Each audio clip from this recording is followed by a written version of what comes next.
Jaya Radha Madhava Punjabi Hari.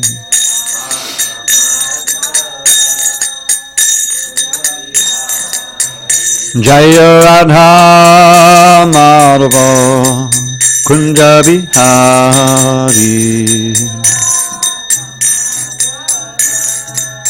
Punjabi Gopi Jana Vallabha Girivaradhari.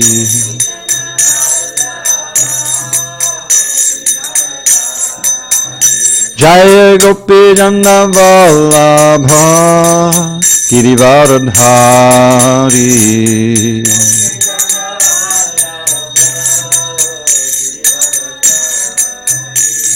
Yashoda Nandana Vrajajana Randana.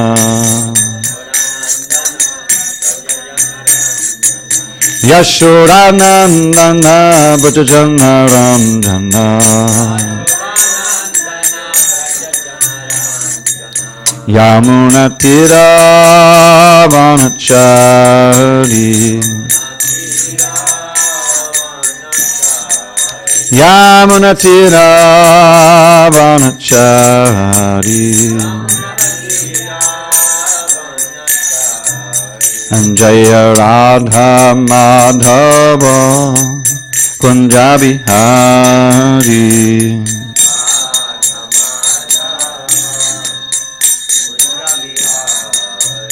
Jaya Radha Madhava Punjabi Hari.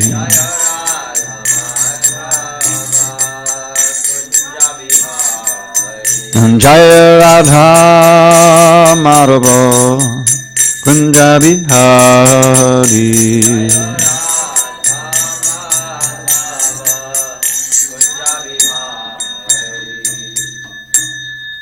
Jai Mr. Pad Paramahansa Padavijikacharya Ashtotar Tata Shri Srimad Divine Grace Srila A.C. Bhakti Vedanta Swami Prabhupada Ki Jai. ISKCON BBT Founder Acharya Srila Prabhupada Ki Jai. Jai Om Vishnu Pad Paramahansa Padavijikacharya Ashtotar Tata Shri Srimad Divine Grace Srila Bhakti Siddhanta Saraswati Thakur Ki Jai. Ananda Koti Vaishnavini Ki Jai. Namacharya Srila Haridas Thakur Ki Jai. Kantaraj Srimad Bhagavatam Ki Jai. Samaveta Bhaktivinoda Ki Jai. All glories to the assembled devotees. All glories to the assembled devotees. All glories to the assembled devotees. All glories to Shri Guru and Gauranga. Where's Namadar? Is one of these yours? Because now I have two. I only brought one with me. I don't remember, sorry.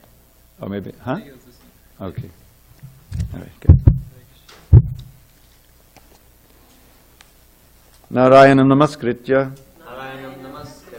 Narang Chaiva Narottamam Devim Saraswatim Vyasam Tato Jayamadiriyet. Before reciting this Srimad Bhagavatam, which is our very means of conquest, we should offer our respectful obeisances unto Lord Narayan, the Supreme Personality of Godhead, unto Narayan Rishi, the supermost human being, unto Mother Saraswati, the goddess of learning, unto Srila Vyasadeva, the author, and unto Srila Prabhupada, the translator, commentator, and our spiritual master. Nashta Prayesha Bhadreshu Nityam Bhagavata Sevaya Bhagavatyuttama Shloke Bhakti Bhavati Naishtiki. By regular attendance in classes on Srimad Bhagavatam and by rendering devotional service to the pure devotee, all that is inauspicious within the heart is destroyed almost to nil, and loving devotion to the Supreme Lord who is glorified in transcendental songs is established as an irrevocable fact. Om Namo Bhagavate Vasudevaya. Om Namo Bhagavate Vasudevaya. Om Namo Bhagavate Vasudevaya.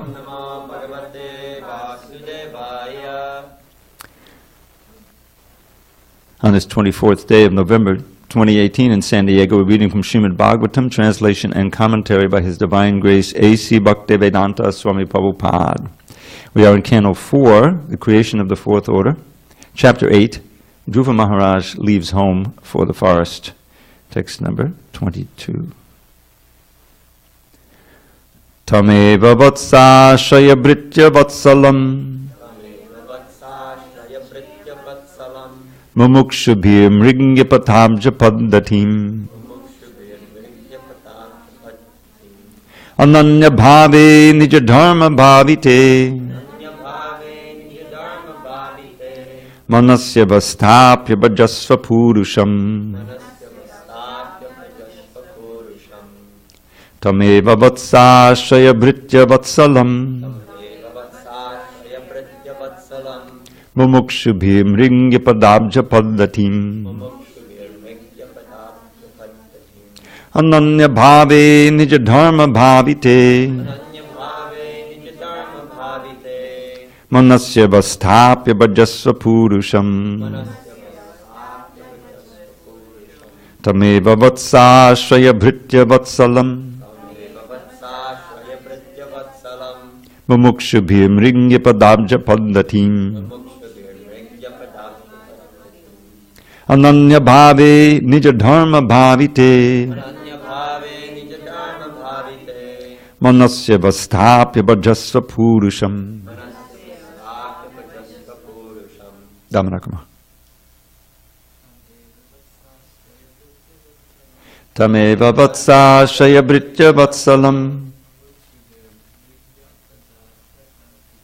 Mumukshabhir mringya padabja paddatim Ananya bhave nija dharma bhavite Manasya vastapya bhajasva purusham. Good. Tameva vatsa shaya britya vatsalam Mumukshabhir mringya padabja paddatim Ananya bhave nija dharma bhavite Manasya vastapya bhajasva purusham. Tameva vatsa shaya britya vatsalam Mumukshabhir mringya padabja paddatim Ananya bhave nija dharma bhavite Manasya vastapya bhajasva purusham.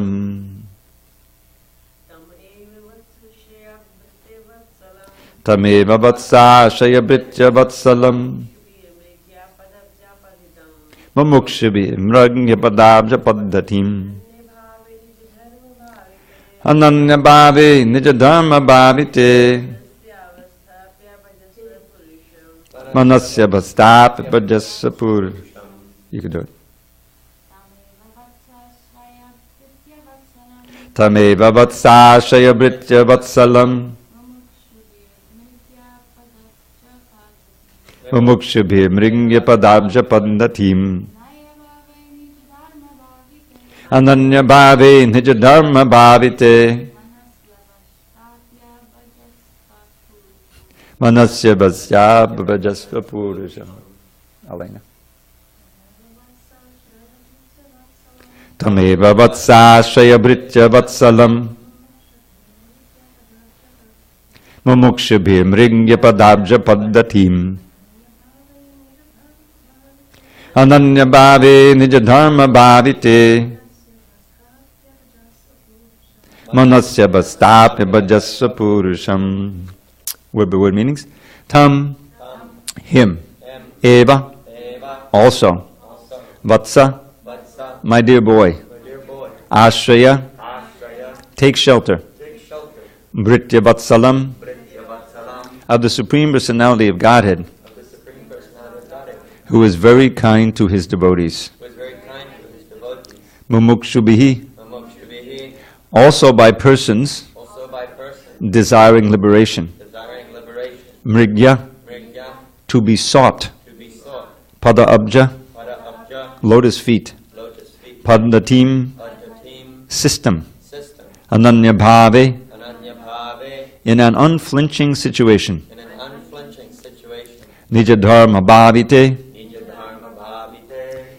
being situated in one's original constitutional position. Being situated in one's original constitutional position. Manasi, Manasi. unto the mind. Unto the mind. Avasthapya, Avasthapya. placing. Placing. Bhajasva, Vajashva. go on executing devotional service. Go on executing devotional service. Purusham, Purusham. the Supreme Person. Supreme Person. Translation. So this is Suniti continuing to instruct Dhruva on seeking out the Lord. My dear boy, you also should take shelter of the Supreme Personality of Godhead, who is very kind to his devotees. Persons seeking liberation from the cycle of birth and death always take shelter of the lotus feet of the Lord in devotional service. Becoming purified by executing your allotted occupation, just situate the Supreme Personality of Godhead in your heart, and without deviating for a moment, engage always in his service. Srila Prabhupada's purport. The system of Bhakti Yoga described by Queen Suniti to her son is the standard way of God realization. Everyone can continue in his constitutional occupational duties and at the same time keep the Supreme Personality of Godhead within his heart. This was also instructed by the Lord himself to Arjuna in the Bhagavad Gita. Go on fighting, but keep me within your mind. That should be the motto of every honest person seeking perfection in Krishna consciousness. In this connection, Queen Suniti advised her son that the Supreme Personality of Godhead is known as Bhritya Vatsala, which indicates that he is very kind to his devotees. She said, "You came to me crying, having been insulted by your stepmother, but I am unable to do any good for you. But Krishna is so kind to his devotees that if you go to him, then the combined kindness of millions of mothers like me will be surpassed by his affectionate, tender dealings. When everyone else fails to mitigate one's misery, Krishna is able to help the devotee." Close quote. Queen Suniti also stressed that the process of approaching the Supreme Personality of Godhead is not easy, but is sought after by great sages who are very advanced in spiritual realization. Queen Suniti also indicated by her instruction that Dhruva Maharaj was only a small child, 5 years old, and it was not possible for him to purify himself by the way of karma kanda. But the process of bhakti yoga, by the process of bhakti yoga, even a child less than 5 years old, or anyone of any age, can be purified. That is the special significance of bhakti yoga. Therefore, she advised him not to accept worship of the demigods or any other process, but simply to take to the Supreme Personality of Godhead, and the result would be all perfection. As soon as one places the Supreme Personality of Godhead within one's heart, everything becomes easy and successful. Om Jnana Timarandasya Jnanandana Shalakaya Chakshu Unmilatam Mena Tasmai Shri Gurave Namaha. I was born in the darkness of ignorance, but my spiritual master Srila Prabhupada opened my eyes with the torchlight of knowledge. I offer my humble obeisance unto him and all members of Sri Parampara. So first I'd like to call your attention to the beauty of the Sanskrit in the first line here. This Vatsa is simply an address. Suniti is addressing Dhruva, it's Vatsa. Now what does Vatsa also mean? Calf. A calf. A calf. Not a cow, but a calf. This expresses the love of the cow for the calf is being reflected in her love for Dhruva. And in what she says, the Lord is Britsa Vatsalam. The word Vatsalam is obviously derived from Vatsa. That he regards his Britya the same as Das, the servants, with great affection and love, like that. So that's the wonderful play on words there. So she's describing that your desire, first of all, his desire to have a kingdom greater than his great-grandfather, which is Brahma, is almost like, you know, oh, that's really foolish. That's like a little kid wants to have the moon or something, right? He's a little Dhruva. But no, the idea is that he's really serious, and she's saying, if you really want it, then Krishna can give it to you. But you have to become pure devotee, and you'll get everything you want. Now the irony, if you will, is that after doing all these incredible austerities, which will be described by Narada Muni in a few verses, he becomes so purified that he doesn't want the kingdom anymore. He just wants Vishnu. He just wants service to Krishna. But even though he doesn't want it, he still has to take it. Vishnu, he rules for 35,000 years. And at the same time, he's practicing bhakti yoga. So this is you know, he wants it, but it's out of the realm of possibility. He's just a small boy, and he's the son of the less favorite queen. But then he performs these incredible austerities to get it, and then he's eligible to get it, but he doesn't want it, but he has to take it anyway. So it's but the point here is that is being made by Srila Prabhupada and the purport especially, is that even within, because Dhruva, he doesn't have any prescribed duties. He's just a little child. The prescribed duty is to play, basically.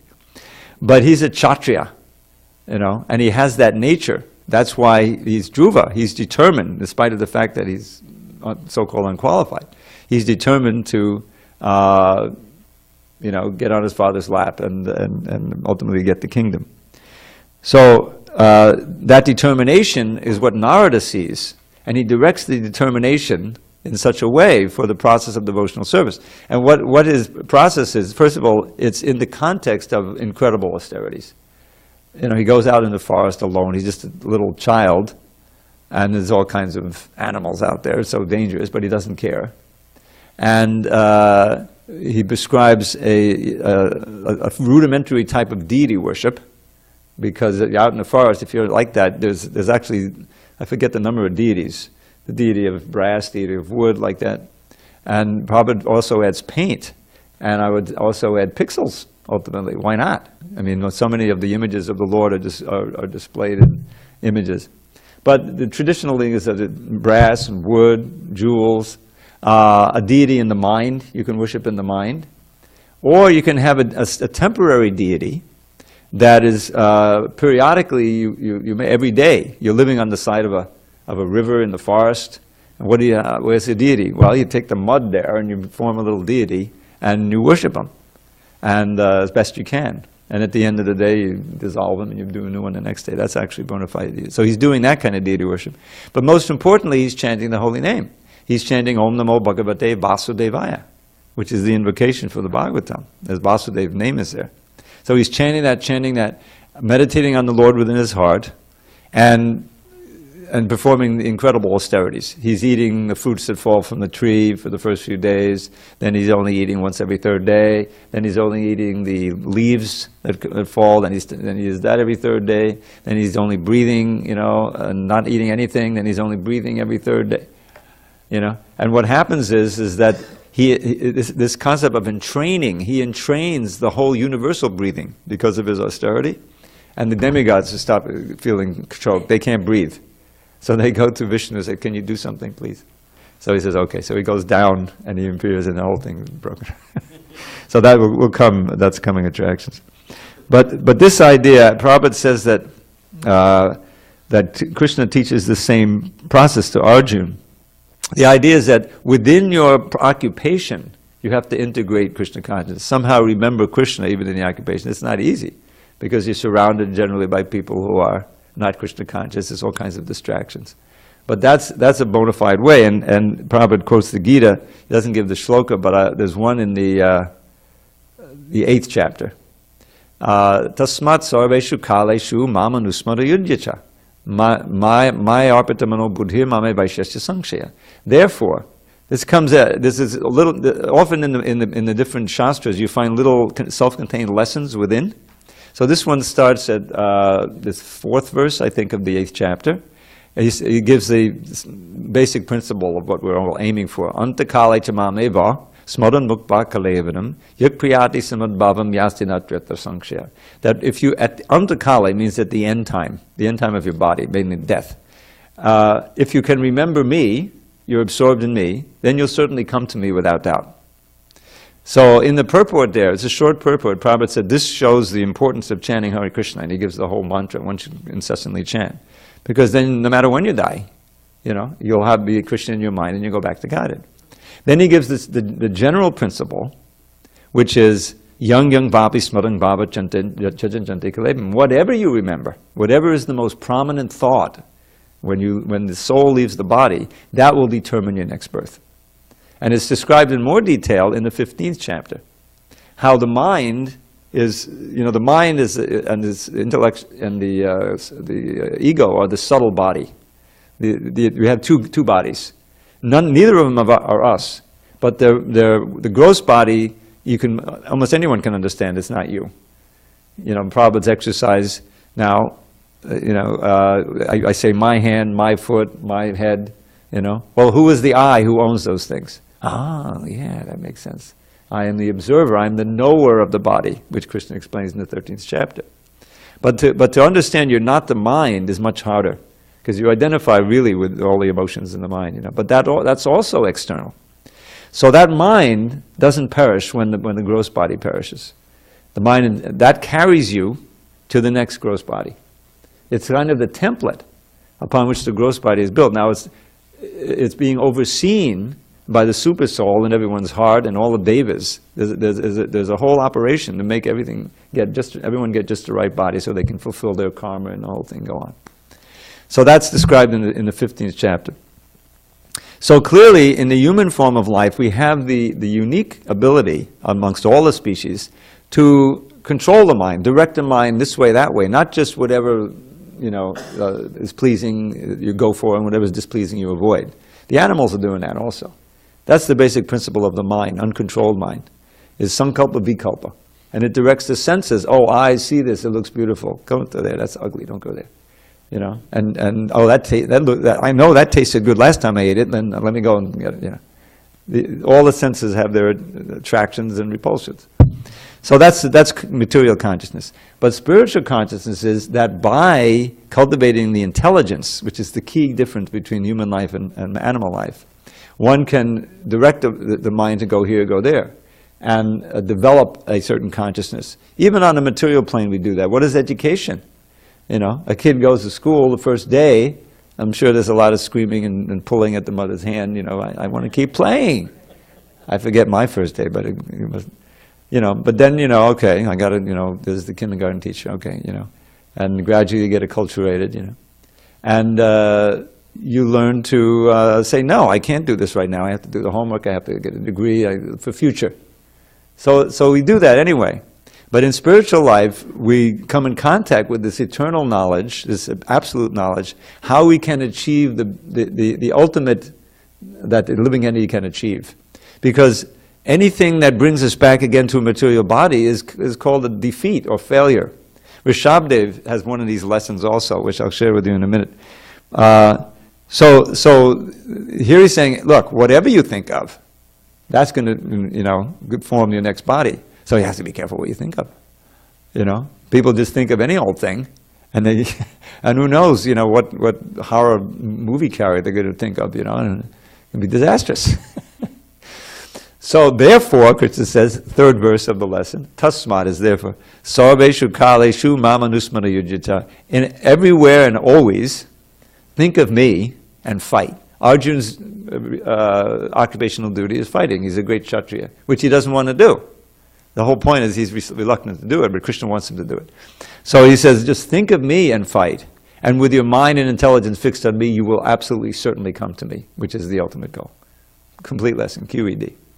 Now in Rishabdev, he has the same theme is there, but he says it a little different way. He has another three-verse lesson that's complete. And he says, Nunam pramatta kurate vikarma yadindriya priteya apanoti. This word sadhu, which we mostly know, I'm sure it's an English word by now, and I'm sure that in the English dictionary it means a saintly person or something like that, and which is fine. But it also means good, or like devotees you must have heard, sadhu, sadhu, right? If somebody does something really nice. So most devotees are thinking, oh, they're calling him a sadhu, yeah, he must be a sadhu, which is okay. But what that means is more like bravo, bravo, really? So here he's saying, he says, Nunam parmatta kurude vikarma, Nunam parmatta kurude vikarma, Yadindriya priteya apinoti. He says, it's certainly true that those who are simply focused on sense gratification, pleasing the senses, and thereby performing all kinds of vicious activities. There's karma, akarma, and vikarma. Krishna describes in Bhagavad Gita. Karma can just mean activity. But in this context, when you differentiate it from vikarma and akarma, it means activity that's according to the Vedic injunctions. It may still be fruitive. Prabhupada mentions karma kanda here, which I'm sure didn't mean much to most of you. But that, like, there's a whole section of the Vedas how you can act piously, you can worship the gods, you can do this for material elevation. So that's karma in this context. Vikarma is activity completely uncontrolled, the senses, no rules and regulations, vicious activity, which generally leads you down and you lose the human form of life. Akarma, which is what we want to do, is activity for Krishna that is not motivated by any fruit of desire, either vicious or going to heaven or anything. And that has no material reaction. That kind of activity doesn't bring you back to a material body. It takes you back to Godhead. So here, Rishabdev says, certainly if someone is simply focused on gratifying the senses and the mind, which is known as the 11th sense, that is mad, pramatta, very mad. Because you're sure to get another material body, which is sure to bring you suffering. So you're thinking you're enjoying, but you're paving your way to great suffering. So then the second verse is the key verse in this series. He says, Parabhavastava bodha jato yavan jigyatasa atma tattvam yavat kriyastava idam vai karmatmakam yena sharira bandha. Very rich verse, Prabhupada quote all the time. Parabhavas means defeat. We're all on, as human beings, we're not like animals. Animals, they just go through by instinct. There's no karma for them. The dog goes through his dog life, and then he graduates to the higher level, maybe a better dog, and eventually human being. But human beings, we have responsibility because we have the higher intelligence. So he says, Parabhavas tavad. First of all, in the Sanskrit, there's this pair, yavat tavat, which means as long as you do this, that's the yavat side, you will get this. Or often it's negative. As long as you don't do this, you won't get this. So the tavat can be first, and he says, you will be defeated. Parabhavas you get another material body. Parabhavas tavat abodha jato. What is that defeat born of? Ignorance. It's born of ignorance.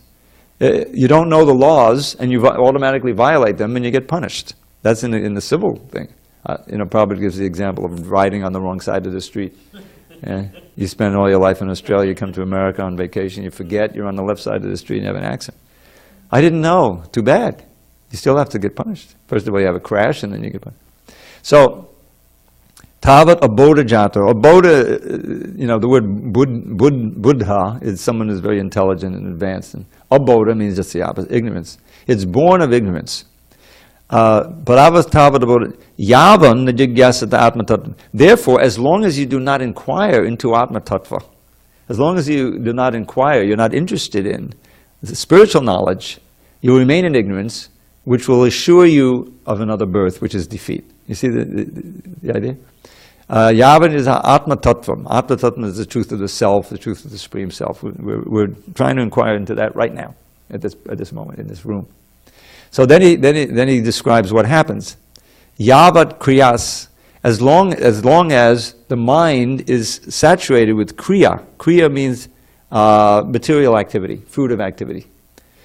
Tavadidam manovai karmatmakam. As long as you keep just performing this kind of activity, your mind will become karmatmakam, which means full of all of these material thoughts and desires. And don't forget, it's the mind that's the engine of your destiny, whether you're going to go back to Godhead or get a better birth or a worse birth.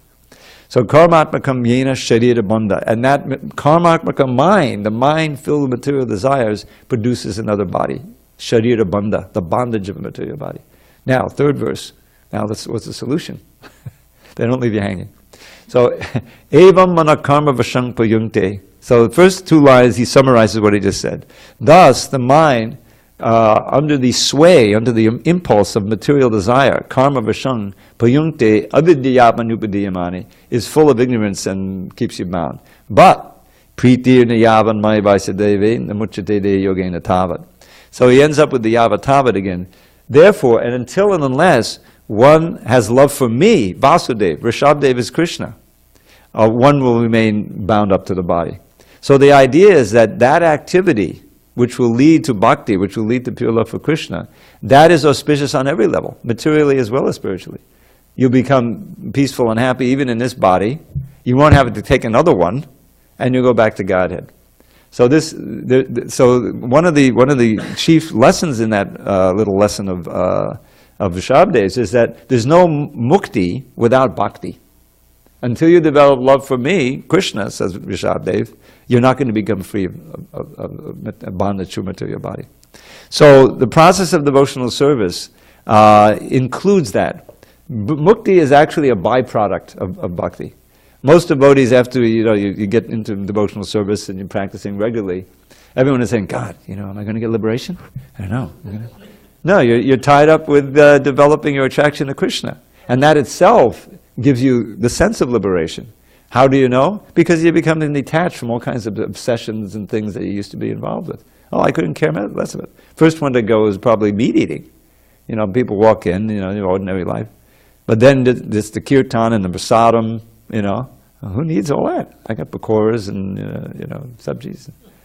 So that's exactly what happened with Dhruva. The evolution of your desire, that's what bhakti is all about. Sometimes it's called like a creeper, the creeper of desire. We have all kinds of weeds in there now. We're cultivating, nasty desires that aren't helpful for us.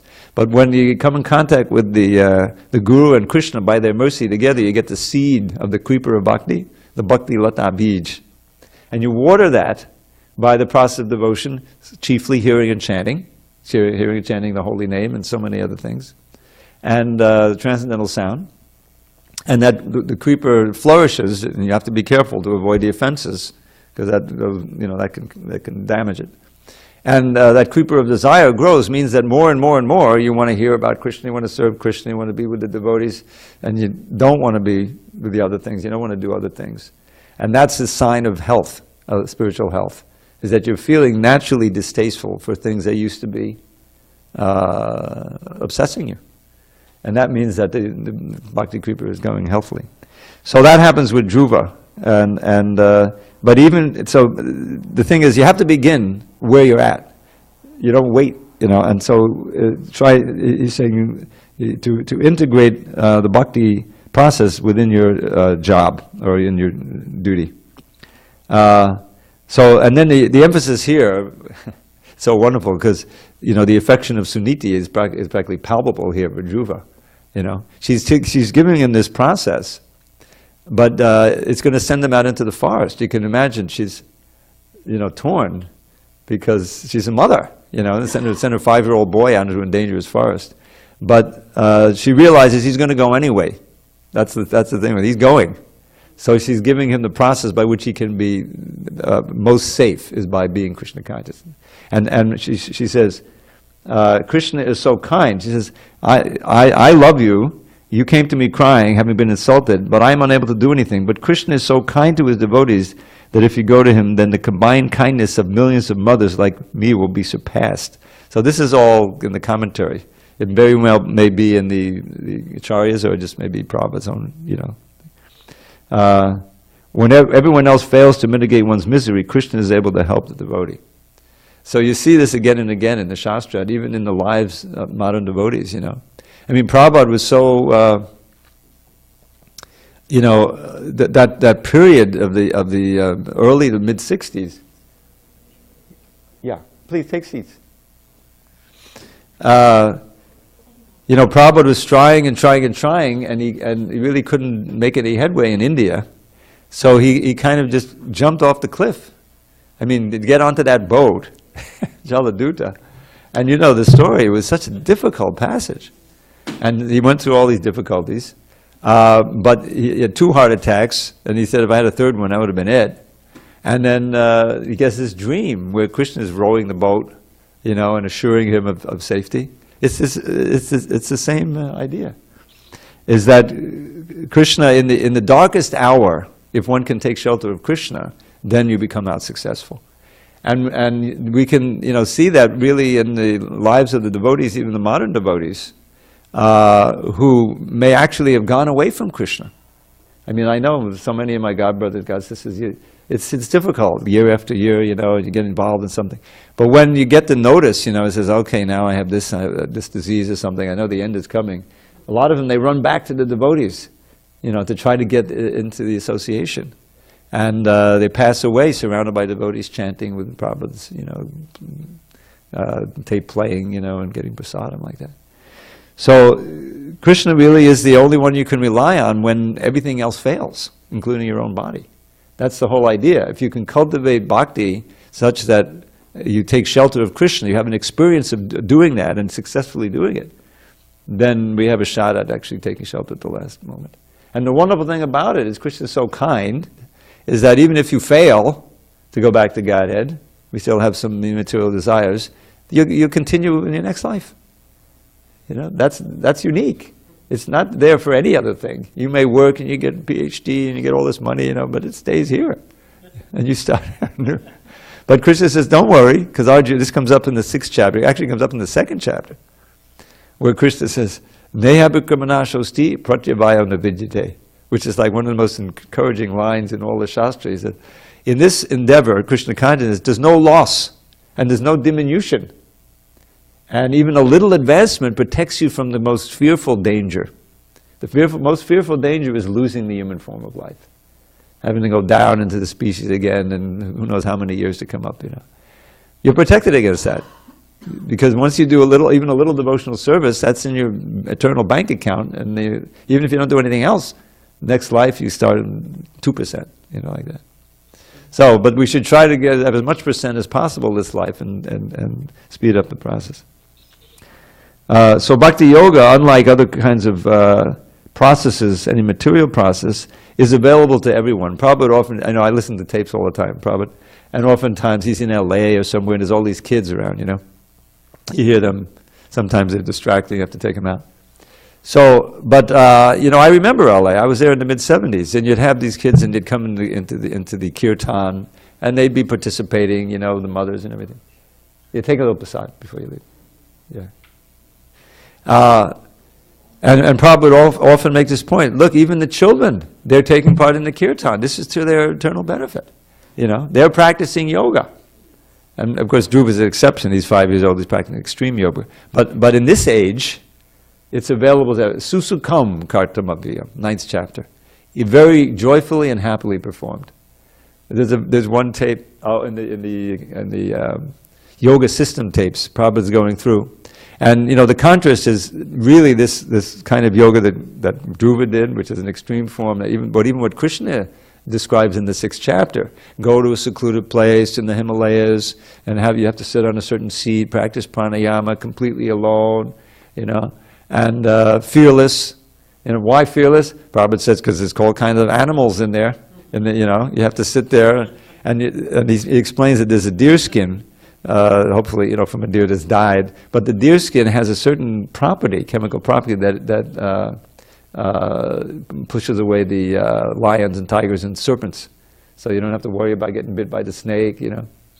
But is anyone really ready to even try that this age? You know, it's not like you go down to your local yoga studio. You know, you're just playing around. So Arjun is pessimistic. I can't do this. Chantalam himana Krishna pramati balavadradham. That the mind is very, very restless and very obstinate, very powerful.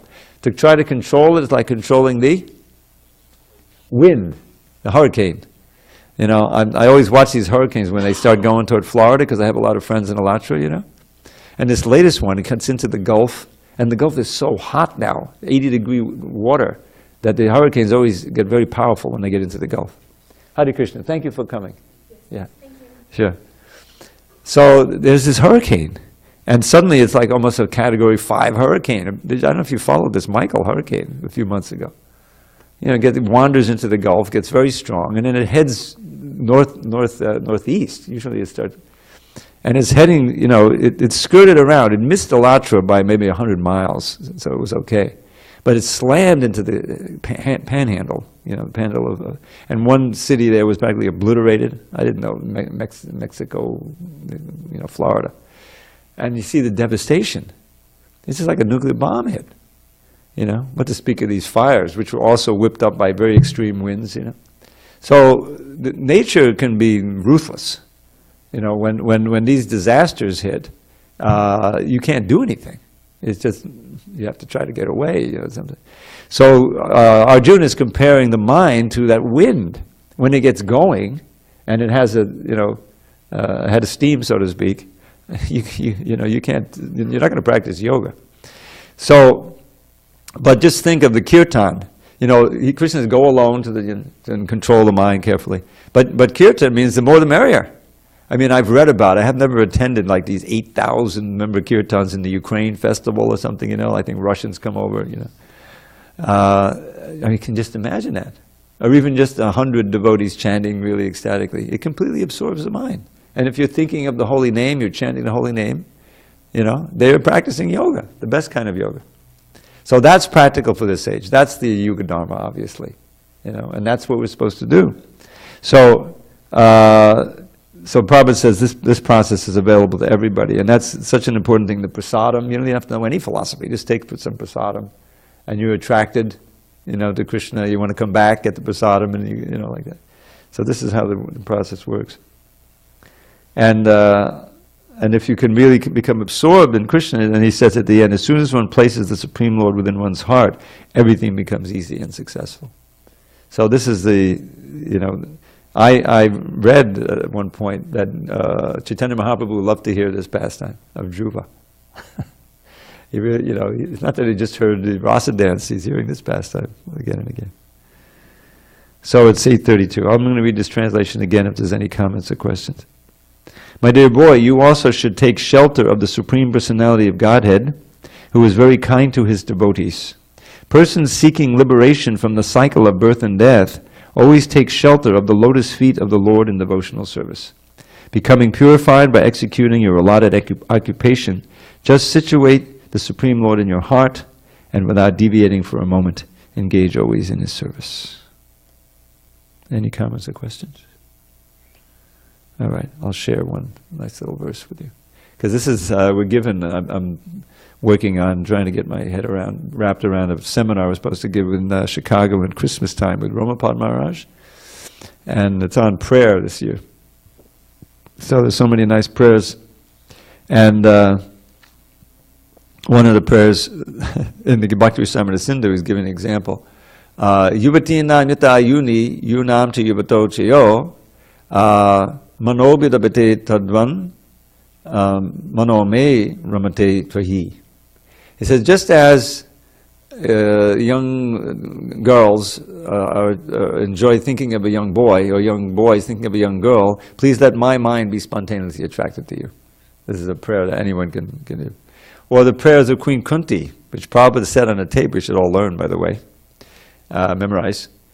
There's one near the end, it says, Trai me ananya vishaya mati madhupate sakrit ratamad vahatar dha gange bhaugumadan vidi.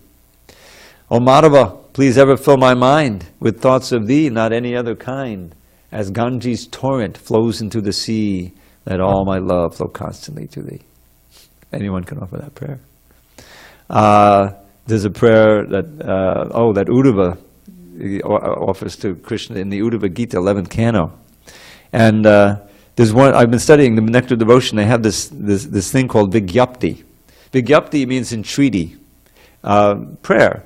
But it has these three divisions, you know how they analyze? I forget the technical names, Sampratanaatmaka, and Dainya Bodhika, and Lala Shamayi. So Sampratanaatmaka is kind of a standard prayer. That's the Yuvatina Yadayuni you can offer. Dainya Bodhika is a prayer that's mostly a declaration of one's disqualification, one's desperate position, you know? And you think about it, how that helps you to offer sincere prayer. You realize, well, I'm helpless here. I'm completely dependent on you. Therefore, please save me. And the other one, Lala Shamayi, is a specific desire for perfection. And it said, well, this is mostly meant for those who already have achieved Bhava Bhakti, you know. And we're saying, well, okay, well, that's not for me, you know, yet. Which is okay. But actually, Prabhupada gave us the perfect Lala Shamayi, the Tulsi song. The Tulsi song is like a super advanced, most advanced prayer. And you know, first you praise Tulsi, you offer your obeisances, and those who take shelter of you have their wishes fulfilled. You know, that's assuring. And it says, please make me, you know, give me, if one takes shelter of you, give them a place in Vrindavan, you make them a resident in Vrindavan.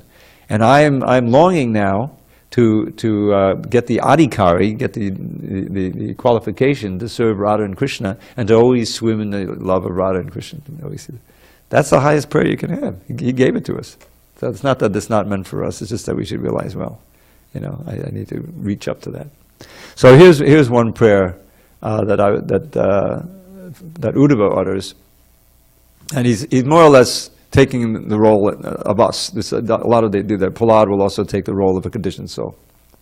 So he says, Dashtam janam sampatitam bilesmin kalahina chuddusukoro tarsham samudharainam kripayab avarga vachobira sincha mahanubhava. You could actually offer this before reading Bhagavad Gita too. So he says, my dear Lord, this person has been bitten by the snake of time. I've fallen into this material world. There's like a snake hole, a hole where deadly snakes live. And I'm being bitten by the snake of time.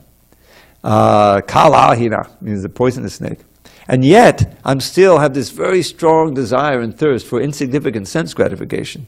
In other words, I'm not taking my position very seriously here. So, so then he says, please lift me up out of this condition. Samudharainam, out of your mercy, kripayapavaga, by sprinkling on me your words of instruction. He's in the middle of the Uddhava Gita, he's hearing this instruction of you. Vachoba asincha mahanubhava, O great Lord. In other words, save me by enlightening me, so how I can become Krishna conscious, give up this thirst for material life, and actually transcend the limits of time. Because Krishna consciousness takes you to the point of the spiritual world where there's no past, no future. It's only the eternal present. So that's one of my favorites. And here's another one that's within, and this is filled with nice prayers. There's a summary of Krishna's Vrindavan Leela, written in the most exquisite Sanskrit poetry by Rupa Goswami. And in the middle of that, he has kind of a prayer that anyone can utter. And it's far out. I mean, these Chanda verses, they're not easy to chant, but they have a beat. Purushottamasya padito gokulachatitam kutasheka prema madandasyandantanota mamachittamakanda. So he compares his mind to a mango tree. He says, may the mango tree of my mind be sprinkled with the nectar of the Gokula pastimes of Krishna. And then if I get sprinkled enough, then that mango tree of my mind will sprout these mango blossoms from which will drip the makaranda, which is flower nectar, of pure love of God. Cool, huh? All right, with that thought, we'll end. All glories to Srila Prabhupada. If anyone wants any of these prayers, just let me know. I can give you a link.